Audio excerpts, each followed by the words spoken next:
The Industrial Revolution የኢንዱስትሪው አብዮት As you learned in grade 10, the Industrial Revolution was the first establishment of industrial capitalism in any country. ያው አስረኛ ክፍል እንደተማራችሁት የኢንዱስትሪው አብዮት የመጀመሪያው ኢንዱስትሪ ካፒታሊዝም እንዲመጣ ያደረገ ምክንያት እንደሆነ እናያለንና it took place in Britain in the period between 1750s or 1780s and 1850 የጀመረው ይሄ የኢንዱስትሪ አብዮት በብሪቴን ነው ከ1750 ወይንም ከ1780 እስከ 1850 ባለው ጊዜ ላይ ነው The Industrial Revolution was preceded and made possible by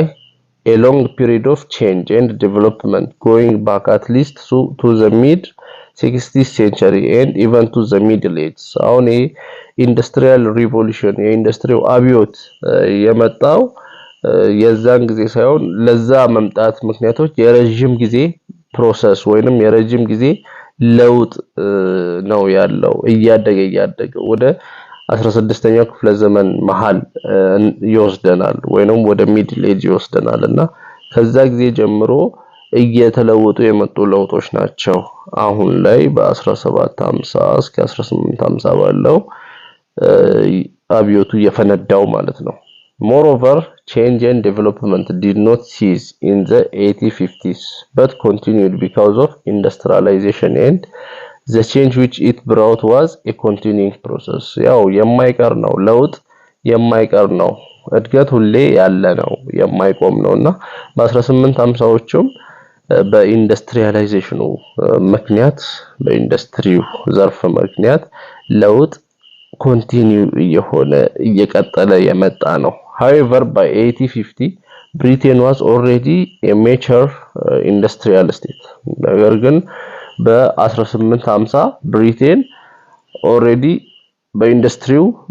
አሪፍ ደረጃ ላይ ያለች ሀገር ነበረች. Its major industries and its transport system had been transformed by machinery and steam power. ዋና ኢንዱስትሪዎቿ እንዲሁም የትራንስፖርት ዘዴዎቿ ኦሬዲ በማሽኖች እንዲሁም በስቲም ፓወር በእሳት በኢንፋሎት ፓወር ኦሬዲ መመራት የጀመረበት ጊዜ ነበር The Industrial Revolution meant that industrial production in major industries was transformed so that far greater and cheaper production was possible than ever before ያው የኢንዱስትሪው አብዮት ያመጣው ነገር ምንድነው ምርትን ቀለል ያደረገ በርካሽ ብዙ ምርትን ማምረት እንዲቻል ያደረገ ነው በረከሰ ዋጋ በረከሰ ጉልበት ብዙ እጥፍ ምርትን ማምረት እንዲቻል ያደረገ ነው This cheap mass production was achieved by interconnecting organizational and technological changes ይሄ በረከሰ መልኩ ቺፕ በሆነ መልኩ ማስ የሆነ ፕሮዳክሽን ብዙ ምርትን ማምረት በቴክኖሎጂ የታገዘ ኦርጋናይዜሽናል ኤንድ ቴክኖሎጂካል ቼንጅ የመጡ ለውጦች እነሱን በማገናኘት የመጣ ነው These organizational and technological changes were at the heart of the Industrial Revolution ስለዚህ እነዚህ ለውጦች የመዋቅር የኦርጋናይዜሽናል ለውጦች እንዲሁም የቴክኖሎጂ ለውጦች ለኢንዱስትሪው አብዮት እንደ ልብ ናቸው ዋና ናቸው There was a change from dispersed production in small units under the old putting out system to a new factory system of the Industrial Revolution ለውጥ አለ በምንና በምን መሃል ድሮ ምንድነው ስሞል ነገር ነው የሚመረተው በድሮ አሰራር የሚመረተው ትንሽ ነው ብዙ ጉልበት ወጥቶ የሚመረተው ምርት ትንሽ ነው ከዛ ሲስተም ወደ አዲሱ የፋክተሪ ሲስተም ወደ ፋብሪካ ሲስተም እና እሱንም ወደ ኢንዱስትሪው አብዮት ለውጥ አለ መሸጋገር አለ ማለት ነው Under the new factory system industrial production was concentrated in large units አሁን በአዲሱ የፋብሪካ የፋክተሪ ሲስተም የኢንዱስትሪ ምርቶች በብዛት የተመረቱ የነበረበት ጊዜ ነበር That means the factories which employed many workers in each factory እና ሰው አንድ ቦታ ላይ ኮንሰንትሬትድ የሆነ ነው። ለምን ፋብሪካዎቹ ብዙ ሰዎችን አንድ ቦታ ላይ ስለሚቀጥሩ ማለት ነው። The industrial capitalist owned the factory and built the machinery in the factory. ኢንዱስትሪያል ካፒታሊስቶች ፋክቶሪውን ይይዛሉ ወይንም በፋክቶሪውን ይቆጣጠራሉ፣ ማሽነሪዎችን ያመርታሉ፣ ያንን የፈለጉትን ስራ የሚሰራ ማሽኖችን። The power unit which operated the machinery, the raw material processed in the factory and the finished products. The workers in the factories owned only their labor power which they sold to the factory owner for money weights. ሰራተኞቹ ምንድነው የሚያደርጉት? እዚህ ፋክተሪ ውስጥ ጉልበታቸውን ነው የሚያወጡት። ለምን? ለደሞዝ። ለፋክተሪ ኦነሩ ወይንም ለዛ ፋብሪካ ኃላፊ ጉልበታቸውን ያወጡለታል፣ ደሞዝ ይከፈላቸዋል። The wage workers in the factories were hired and dismissed at the will of the industrial capitalist. ስለዚህ እነዚህ ለደሞዝ የሚሰሩ ሰራተኞች በኢንዱስትሪው ካፒታሊስት ነው ዲፔንድ የሚሆኑት ማለት ነው። የሚቀጠሩትም የኢንዱስትሪው ካፒታሊስት የፈለገውን ይቀጥራል፣ የፈለገውን የማባረር መብት ነበረው። The factory system and the power operated machinery which went with the factory system and several advantages for the factory owner. ስለዚህ ይሄ የፋብሪካው ሲስተም ለፋብሪካው ባለቤት በተለያየ መልኩ ጥቅም ነበር ወይንም አድቫንቴጆች ነበሩት። The factory system was more productive. የፋብሪካ ሲስተሙ የበለጠ አምራች ነው። That means it enabled far more production in a given time at lower unit cost. ለምን? በትንሽ ጊዜ በትንሽ ገንዘብ ወይንም ጉልበት ብዙ ምርቶችን ማምረት ስለሚያስችል ፋብሪካ። The factory system was therefore more profitable provided that the goods which were produced could be sold.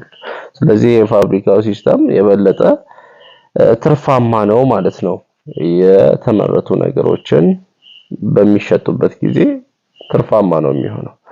By 1850 the factory system was dominant in major industries in Britain. በ1850 ይሄ የፋብሪካው ሲስተም በጣም ዶሚናንት ነበር ወይንም የገዛ ነው፣ ከፍተኛ ቦታ ያለው ነው በብሪቴን ላይ። especially the cotton textile industry of Lancashire in the northwest of England. በተለይ የጥጥ ቴክስታይል ኢንዱስትሪ የጨርቃ ጨርቅ ኢንዱስትሪ በጣም የተቆጣጠረ ነበር በላንካሽሬ ወይንም በሰሜን ምዕራብ እንግሊዝ ውስጥ ማለት ነው። Small workshops and the putting out system still survived on a large scale in many industries, but future belonged to the factory system. ምንም እንኳን ትናንሽ ወርክሾፖች የፋብሪካ ሲስተም ያልሆኑት ምን ለጥቂት ጊዜ ምን ለማድረግ ችለዋል? ሰርቫይቭ ማድረግ ችለው ነበር። ግን ፊውቸሩ የምንድነው? የፋብሪካ ነው። የትናንሽ ወርክሾፖች ሳይሆን የፋብሪካ ሲስተም ነው። Machines in factories replaced or complemented work done by hand with human strength and skill. ማሽኖች በፋብሪካ ውስጥ ያሉ ማሽኖች ተክተዋል የሰውን ጉልበት፣ የሰውን ስራ፣ የሰውን ስኪል። ሰው ሲሰራ የነበረውን ያው ከዛ በፊት በሰው ነበር ሰዎች ነበር ሲሰሩ የነበሩት፣ እነዛን ማሽኖች ተኩ ማለት ነው። እና ሰውን ከጨዋታው ውጪ ያደረጉ በሰው የሚሰራውን ነገር። ለምን? በአጭር ጊዜ ብዙ ነገር መስራት ይችላል ማሽን፣ ሌላው አይደክምም። ለዛ more advantages ሆነ። The industrial revolution took machinery a stage further. እና የኢንዱስትሪው አብዮት ማሽነሪውን ከፍ አደረገው ማለት ነው። There were more machines of new types. አዳዲስ አይነት የተጨማሪ ማሽኖች ነበሩ. And they were more complex and larger. በጣም ውስብስብ የሆኑ ማሽኖች፣ በጣም ትልቅ የሆኑ ማሽኖች ነበሩ። The size and expense of machinery in the industrial revolution meant that by the late 18th century. The employment of these machines required industrial capitalists and factory system. ስለዚህ የነዚህ ማሽኖች በ18ኛ ክፍለ ዘመን መምጣት በኢንዱስትሪው አብዮት መምጣት የካፒታሊስቶችን የሚፈልግ ነው የሚቆጣጠሩ ሰዎችን ያንን እንዲሁም የፋብሪካ ሲስተምንም የሚፈልግ ነበር The new machines in factories and elsewhere employed inanimate power ስለዚህ እነዚህ አዳዲስ ማሽኖች ምን ፈጠሩ ማለት ነው ግዑዝ የሆነ ኃይልን inanimate የሆነ ፓወርን ፈጠሩ Inanimate power from water and from the wind has been used since the Middle Ages or in the case of sailing ships since ancient times Inanimate power ወይንም ግዑዝ የሆነ ኃይል ከውሃ ፓወር ይፈጠራል ከነፋስ ውሃ ፓወር ይፈጠራል ይሄ ከሚድል ኤጅ ጀምሮ ያለ ነው ሺፖችን መርከቦችን ከማንቀሳቀስ ጊዜ ጀምሮ ማለት ነው ከጥንት However the economy expanded and when industry needed a form of power greater than water could provide and more flexible than water power ነገር ግን ኢንዱስትሪው እያደገ ሲመጣ ያው ከውሃ ጉልበት ወይንም ፓወር ይፈጠር ነበር ያ የውሃ የሚፈጥረው ፓወር በቂ ያልሆነም እና ምቹ ያልሆነም ለመስራት ስለዚህ አዲስ የፓወር ፎርም አስፈልገ ማለት ነው አዲስ የኃይል ምንጭ አስፈልገ እሱም ስቲም ፓወር የእንፋሎት ፓወር ነው ወይንም ኃይል ነው ስቲም ፓወር ማለት ትልቅ ኮንቴነር ይኖራል ያ ትልቅ ኮንቴነር ውስጥ ውሃ ይኖራል ያ ውሃ እንዲፈላ ይደረጋል እሳት ይለቀቅበታል ያ ውሃ ሲፈላ ምን እንፋሎት ይወጣል ያ እንፋሎት በቱቦ መልክ እንዲሄድ ይደረጋል ያ እንፋሎቱ ከፍተኛ ንፋስ ስላለው የፈለግነው ነገር ማሽነሪዎችን እንዲያሽከረክር ይደረጋል አሁን ላይ ያው ከስቲም ፓወር ኤሌክትሪክ ሲቲንም መፍጠር ይቻላል ለምን ያ እንፋሎት መጥቶ ይሄንን ተርባይኑን ያሽከረክረዋል ሲያሽከረክረው ኢነርጂ ይፈጠራል ማለት ነው ወይንም የተለያየ አይነት ኢነርጂ እንዲፈጠር ያደርጋል the heat to generate steam came from burning coal ይሄ ስቲሙ ወይንም እንፋሎቱ ጀነሬትድ እንዲሆን የሚያስፈልገው ምን እሳት ያስፈልጋል ሂት ያስፈልጋል እሱ ከየት ነው burning coal ከከሰል ነው ከሰል ይቀጣጠላል ማለት ነው ብዙ ከሰልና which in Britain was cheap and abundant በዛ ጊዜ በብሪቴን ርካሽ ነበር ያ ከሰል ብዙ ነበር በብዛት የነበረ ነው ለዛ ከዛ ስቲም ፓወርን መፍጠር ተቻለ The first commercially viable steam engine was constructed by Newcomen around 1705-1709 እና የመጀመሪያ ለኮመርሻሊ በጣም አሪፍ የሆነ ስቲም ኢንጂን የተፈጠረው በኒውኮመን ነው በ1705 ወይንም በ1709 but it could only be used for pumps chiefly in mining ነገር ግን የሚጠቅመው ቁፋሮ ላይ ብቻ ነው ቁፋሮ ላይ ብቻ ፓምፕ ለማድረግ ለመቆፈር ወይንም ለማውጣት ብቻ ነበር የሚጠቅመውና ጄምስ ዋት in 1783 or 84 made a steam engine which was more powerful and more economical in its use of fuel and adapted to operate machinery in factories በ1783-84 ጄምስ ዋት የተባለ ሰው በጣም ፓወርፉል የሆነ ስቲም ኢንጂን የስቲም ሞተር የእሳት ሞተር ወይንም የእንፋሎት ሞተር ልንለው እንችላለን ሰራ ያ የእንፋሎት ሞተር ደግሞ ነዳጅ አጠቃቀሙ አሪፍ ነው ፋክተሪዎችም ላይ መስራት ይችላል የመጀመሪያው ለቁፋሮ ብቻ ነበር ይሄ ግን በፋብሪካዎችም ውስጥ መስራት የሚችል አይነት ነውና from 1780s more and more factories adopted steam power ከ1780 በኋላ ብዙ ፋክተሪዎች ይሄን የስቲም ኃይል መጠቀም ጀመሩ የእንፋሎት ኃይል steam power was also applied to land transport in the form of railways እና የስቲም ፓወር የምድር ትራንስፖርት ላይ መጠቀም ጀመሩ ሰዎች ለምሳሌ በባቡር ላይ ለትራንስፖርቴሽን መጠቀም ጀመሩ የእሳት ባቡር የሚባለው ወይንም የእንፋሎት ባቡር the first modern railway was operated entirely by steam locomotives and carried passengers as well as freight ስለዚህ የመጀመሪያው ዘመናዊ ባቡር ይሄንን ስቲም ሎኮሞቲቭን በስቲም የሚሰራ ነው በእሳት የሚሰራ በሙቀት የሚሰራ ነው ተጓዦችንም ፓሴንጀሮችንም ይሸከማል እንዲሁም የተለያዩ ዕቃዎችንም ተሸክሞ ከአንድ ቦታ ወደ ሌላ ቦታ ይደርሳል The Liverpool Manchester Railway was opened in 1830 ከሊቨርፑል ወደ ማንቸስተር ያለው ሬልዌይ የባቡር መንገድ በ1830 የተከፈተ ነው እንግሊዝ ውስጥ By 1815 a network of railways connected all important places in Britain በ1850 የባቡር መስመሮች በብሪቴን ሁሉንም አስፈላጊ ቦታዎች ኮኔክት አደረጉ ተሰሩ ማለት ነው የባቡር መንገዶች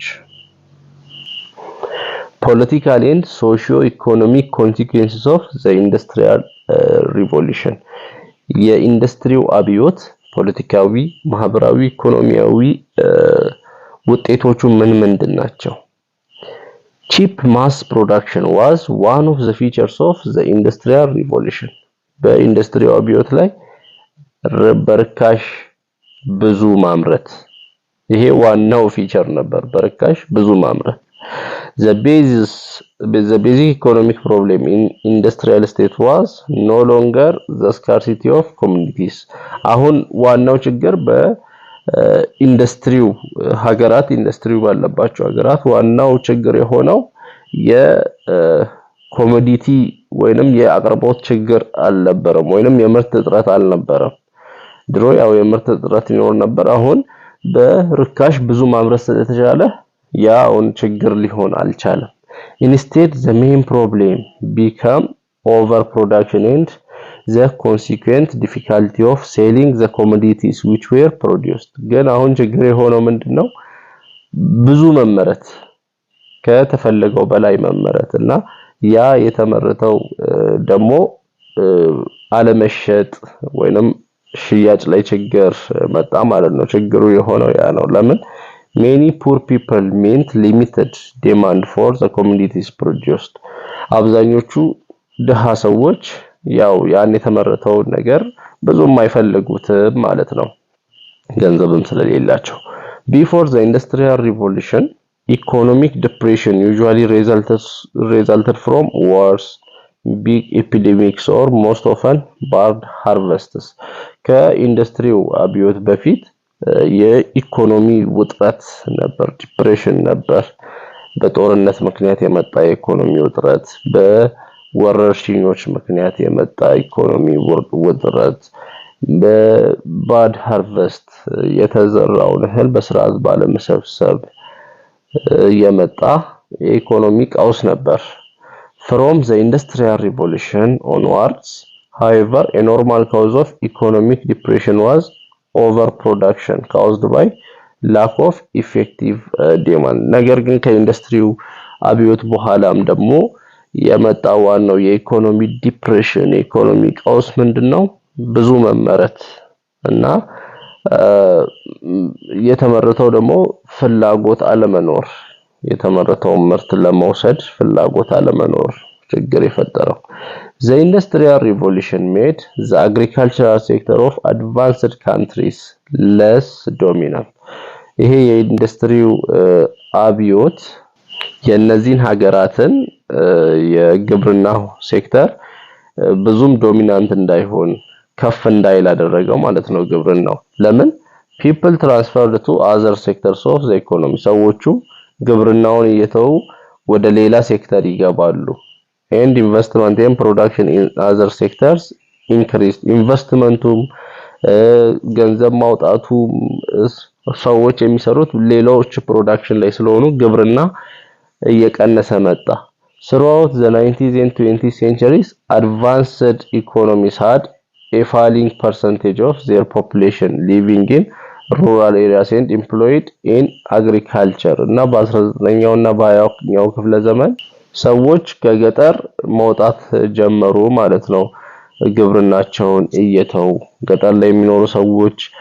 ፐርሰንቴጅ እየቀነሰ እየወረደ መጣ ወደ ኢንዱስትሪው ሰው ሲገባ nevertheless despite the decrease in the percentage of the population living in rural areas and engaged in agriculture in the more advanced countries agricultural productivity increased so that fewer people engaged in agricultural produced more food ምንም እንኳን አሁን እንደዚህ አድቫንስድ በሆኑ አገራት ላይ ገጠር ላይ የሚኖር ግብርናውን የሚሰራ ሰው እየቀነሰ ቢሄድም ወደ ኢንዱስትሪው እየገባ ቢሄድም ግን ይሄ አብዮቱ ያመጣው ደግሞ አድቫንስመንት ምን አደረገ ጥቂት ሰዎች የሚያመርቱት አግሪካልቸር በግብርናው ላይ ብዙ ምግብን ማምረት ቻሉ ማለት ነው ጥቂት ሰዎች ግብርናው ላይ ተሳተፉ ለምን አግሪካልቸራል ፕሮዳክቲቪቲ ምርታማነቱ ጨመረ በጥቂት ነገር ብዙ ማምረት ተቻለ in this way agriculture could support larger urban population and more people who were not engaged in agriculture ስለዚህ በዚህ መንገድ ግብርናው ያንን ብዙ ሰው መመገብ ይችላል ወይንም ሰፖርት ማድረግ ይችላል ማለት ነው በግብርናው ያልተሳተፈውን አብዛኛው የከተማ ሰው መደገፍ ይችላል Agricultural productivity has increased in advanced countries because of the spread of better methods of agriculture. ይሄ የአግሪካልቸራል ፕሮዳክቲቪቲ የግብርና ምርታማነት ጨመረ በእነዚህ አድቫንስድ በሆኑ ሀገራት ላይ ለምን የአዲስ የሆነ ወይንም የተሻሻለ የግብርና ዘዴዎች ስለመጡ ብዙ ምርት እንዲገኝ የሚያደርጉ In the 19th and 20th centuries, science was also applied to increasing agricultural production. በ19ኛ በ20ኛ ክፍለ ዘመን ደግሞ ሳይንስ ደግሞ በግብርናው ውስጥም ገባ የበለጠ ማምረት ተቻለ በግብርናው For example, the development of artificial fertilizers and pesticides. ለምሳሌ አርቲፊሻል የሆኑ ማዳበሪያዎች እንዲሁም የተባይ መከላከያዎች አረም መከላከያዎች መመረት የበለጠ ግብርናውን አሻሻለው ሳይንሱ ለግብርናው አስተዋጽኦ አደረገ The industrial revolution accelerated the shift from the countryside to the towns and cities ይሄ የኢንዱስትሪው አብዮት ሰው ከገጠር ወደ ከተማ shift እንዲያደርግ ከገጠርነት ወደ ከተማነት shift እንዲያደርግ አደረገ more productive agriculture could feed this larger urban population አሁን የበለጠ agriculture productive ውጤታማ የሆነ ግብርና ይሄን የበዛውን ያው urban population የከተማ ህዝብ የበዛውን መመገብ ቻለ population expanded rapidly in Britain and other industrialized countries of the west despite bad living and working condition for the working class ያው ብሪቴን ኢንዱስትሪያላይዝድ የሆነች ከተማ በብሪቴን እና እንዲሁም ኢንዱስትሪያላይዝ በሆኑ ሀገራት ላይ ሰው ኤክስፓንድ ማድረግ ጀመረ መስፋት ጀመረ ሰው መምጣት ጀመረ ምንም እንኳን working class ላይ ያሉ ሰዎች መጥፎ ያኗኗር ህይወት ቢኖራቸው probably the main reason for this population growth were that more food was available to support a larger population and industrialization with expanding economies could provide more employment for an expanding population ለምንድነው አሁን የሰው እድገት በእንደዛ በብሪቴን እንዲሁም በኢንዱስትሪያላይዝ ካንትሪዎች እየበዛ የመጣው ያው ብዙ ምግብም አለ ያንን ሰፖርት የሚያደርግ ያንን ብዙ ህዝብ ሰፖርት የሚያደርግ ብዙ ምግብም አለ ስለዚህ እየሰፋ ያለውን ኤክስፓንድ እያደረገውን ያለውን ፖፑሌሽን የሚደግፍ ማለት ነው As a result of the industrial revolution a new class system developed with more class consciousness than ever before ያው በኢንዱስትሪው አብዮት ተከትሎ አዲስ የክላስ ሲስተም ክፍፍል መጣ ማለት ነው A large industrial capitalist class was added to the existing bourgeoisie of merchants ኢንዱስትሪያል ካፒታሊስት የሚባለው ክላስ መጀመሪያ የነበረው ቦርጂዮዚም ካፒታሊስት መሪዎች ክላስ ላይ ተጨመረ በነጋዴዎች ላይ ማለት ነው ኢንዱስትሪያል ካፒታሊስት በቨርቹስ ኦፍ መርቻንትስ ላይ ተጨመረ እና ፕሮፌሽናል ፒፕልስ ባንከርስ የነበሩበት ላይ making the bourgeois as a whole richer and more numerous ይሄን bourgeois ፓርቱን ምን ማድረግ ጀመረ ወይንም የካፒታሊስት መሪዎች የበለጠ ሀብታም እንዲሆኑ የበለጠ በቁጥር እንዲበዙ አደረገ ይሄ የኢንዱስትሪው አብዮት እና in the 19th century at different times in different countries the bourgeois become the economically and politically dominant class እና በ19ኛው ክፍለ ዘመን በተለያዩ ሀገራት በተለያዩ ጊዜዎች የቦርጂዮስ የሚባሉት የካፒታሊስት መሪዎች ኢኮኖሚካሊም ፖለቲካሊም ዶሚናንት እየሆኑ መጡ ወይንም ዋናውን ቦታ ተቆጣጠሩት replacing the centuries long domination of the landowning nobility በማን ቦታ ማለት ነው ድሮ ዶሚናንት ቦታ ወይንም ትልቅ ቦታ የነበራቸው ባላባቶች የመሬት ባላባቶች ናቸው እነሱ በእነዚህ በቦርጂዮስ ተተኩ ማለት ነው alongside the industrial bourgeois and because of industrialization there developed the new class of industrial proletariat ከነዚህ ከካፒታሊስት መሪዎች በተጨማሪ ሌላ ክላስ ደግሞ ኢንዱስትሪያል የላብ አደሮች ወይንም ሰርቶ የሚያድሩ working ክላሶች ተፈጠሩ there had always been wage workers ሁሌ ለደሞዝ የሚሰሩ አሉ but these were now more numerous and were more and more concentrated in large factories especially in towns and cities አሁን ግን ከኢንዱስትሪው አብዮት በኋላ እነዚህ ለደሞዝ የሚሰሩ የጉልበት ሰራተኞች ሞር እየበዙ መጡ ሞር ፋብሪካዎች ባሉበት በከተማዎች ተጠራቀሙ ኮንሰንትሬትድ ሆኑ as the industrial proletariat became more conscious of itself as a class and more conscious that its interests were different from and antagonistic to those of the bourgeois አሁን ኢንዱስትሪያል ፕሮሌታሪያቶች ወይንም ላባደሮች ወይንም የሰራተኛው ክፍል መንቃት ጀመረ ወይንም መረዳት ጀመረ ምን መረዳት ጀመረ ያለው ፍላጎት ከቡርጂዮሶች ወይንም ከካፒታሊስት መሪዎቹ ተቃራኒ እንደሆነ የተለየ እንደሆነ መረዳት ጀመረ መገንዘብ ጀመረ ይሄ ግሩፕ the industrial proletariat come to provide the mass base for the new doctrines of socialism and the support for working class political parties with socialist programs governments and ruling classes were alarmed by the growth of socialism in 19th century ስለዚህ ይሄ ብዙ የሆነው ወይንም የበዛው የሰራተኞች ግሩፕ ወይንም working class ወይንም proletariat class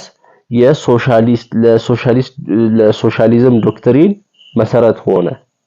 አዲስ ዶክትሪን ሶሻሊዝም ያው ካፒታሊስት ነበር ሶሻሊዝም የሚባል አይዲያ እንዲመጣ መሰረት ሆነ